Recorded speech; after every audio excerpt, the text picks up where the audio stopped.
Hey Ted, let's talk about runes in D&D. I love Magic and Dungeons and Dragons. No, Ted, runes, not runes. Yeah, runes like magical writing and stuff. No, dude, not magic writing. Runes like falling apart buildings and stuff.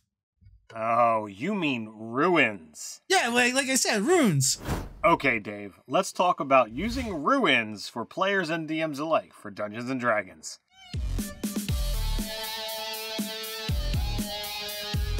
Welcome to Nerdarchy. For nerds, by nerds, I'm Nerdarchist Dave, and as usual, I'm joined by this nerd. Nerdarchist Ted.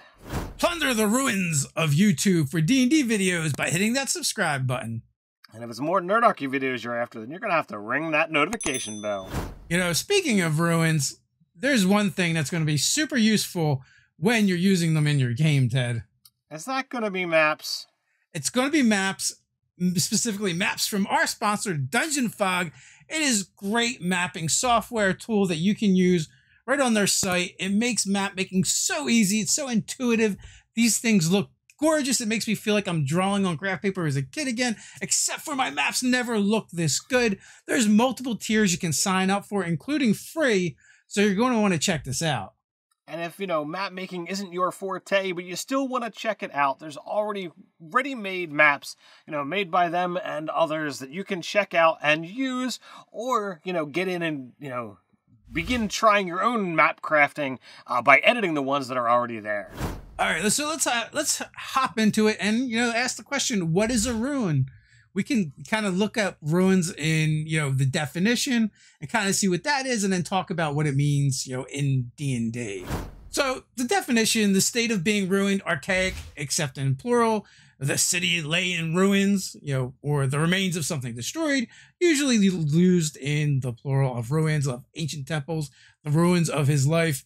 So some of those really just sound like D&D descriptions anyway that work perfect.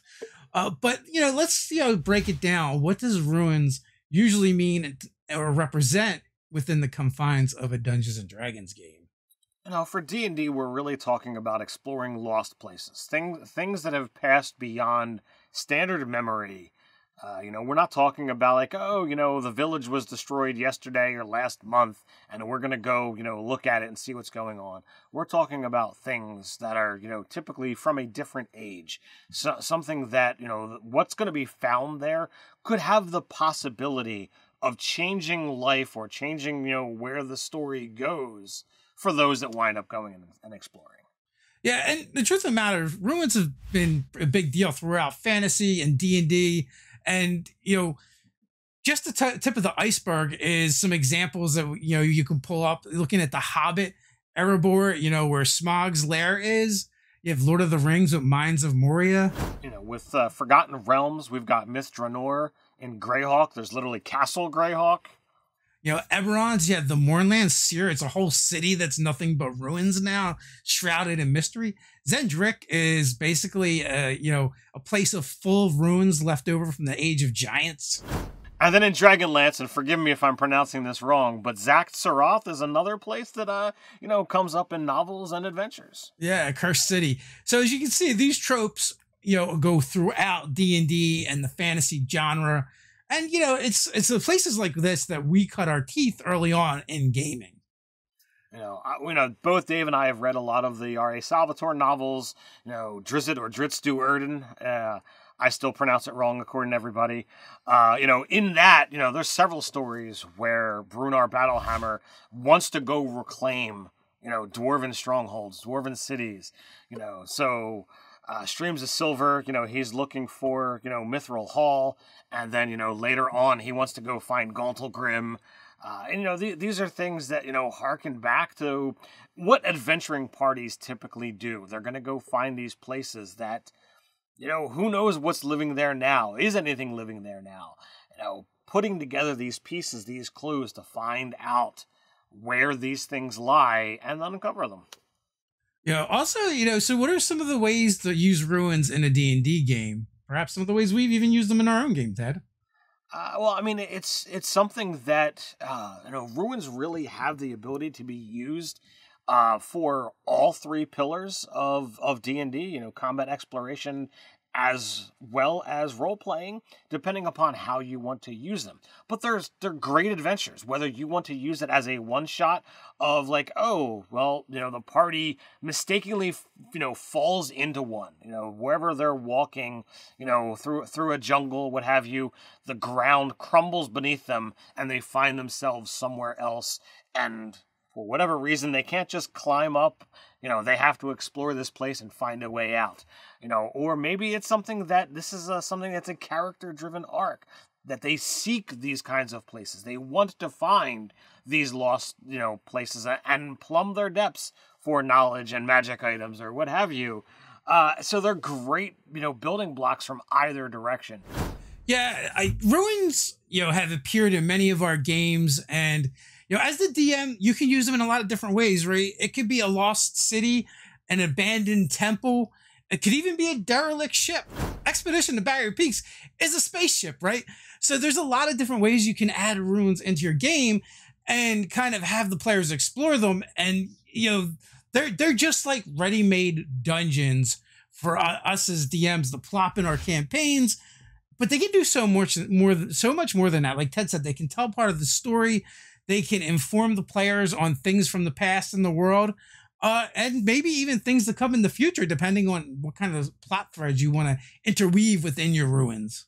Imagine, over the ages, a deity has changed.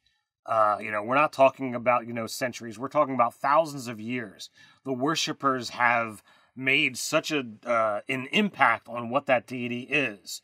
And, the cleric in your party who worships that, that deity so profoundly. And then they look upon, old texts, old tomes, barely surviving time, or scrawled in stone upon the wall, ancient writings proclaiming, the beliefs of this chosen deity. How does this going to change the story when all of a sudden the character is now shaken in their faith? Do they do something to try and commune with the deity and find, what things are going on? Or does the character have a change of faith? And these are things that are great to put those moral quandaries on the players to see how those characters can be tested and see what's on the other side of that. It could be something that the player has prompted that with the DM, and you've worked together for the story, and even though the player is aware of the change, the character is not, and it's thrust upon them, and now they're, oh my god. Or it's something that, you as the DM want to be like, all right, I want to see how they react. When you make these kind of things, it's best to do so with, your friends that and trust can handle these kinds of scenarios and situations. But it can be a lot of fun to explore, these moral quandaries. Yeah, I mean, what Ted's really talking about there, this is a place where we have opportunities for players to use ruins with their characters, right? And you're talking about this very specific connection to the past for a particular character, but there, there's other ways of using it as well. We've seen the connections to the past in our own games with, Dragonborn questioning their relationship with kobolds, and some of the players not really happy where maybe some of those answers are leading.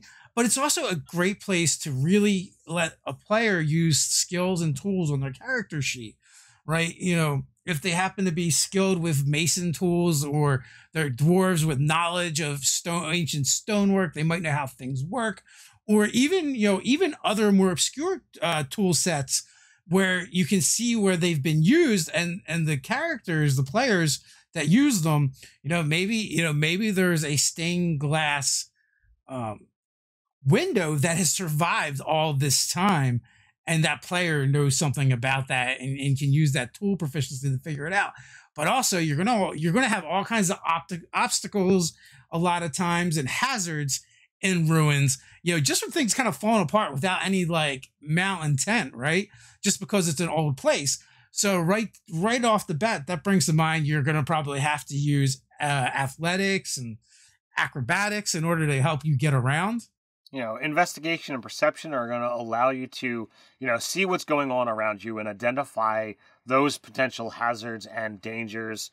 As Dave pointed out, there's a lot of issues that can be solved or learned from with your tool proficiencies. But I imagine things like arcana and history and religion are going to come up fairly frequently. And when you begin using these things, you've got the ability to uncover lore that you might not be able to get anywhere else.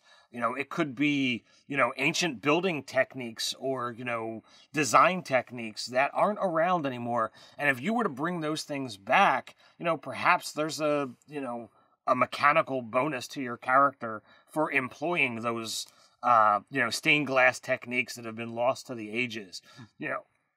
If this technique has survived for thousands of years and, everywhere else it's really only lasting hundreds, well, maybe you can investigate and figure out what they did. What kind of materials were they using that aren't being used anymore? Did something dry out? Did some kind of material that was used not exist anymore? And then that, speaks back into lore. What kind of creature could have caused such? Or, where could they have acquired such a material that doesn't exist anymore? So one feeds into the other pretty easily.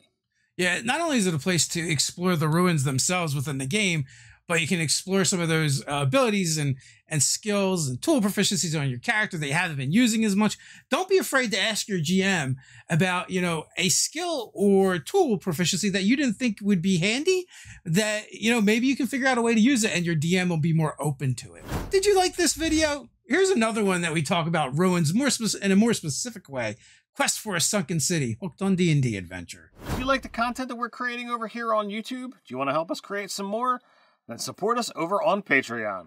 As a thank you for supporting us over on Patreon, you'll receive monthly 5e content for players and DMs alike. You'll automatically be entered in our monthly giveaways and more. So until next time, stay nerdy.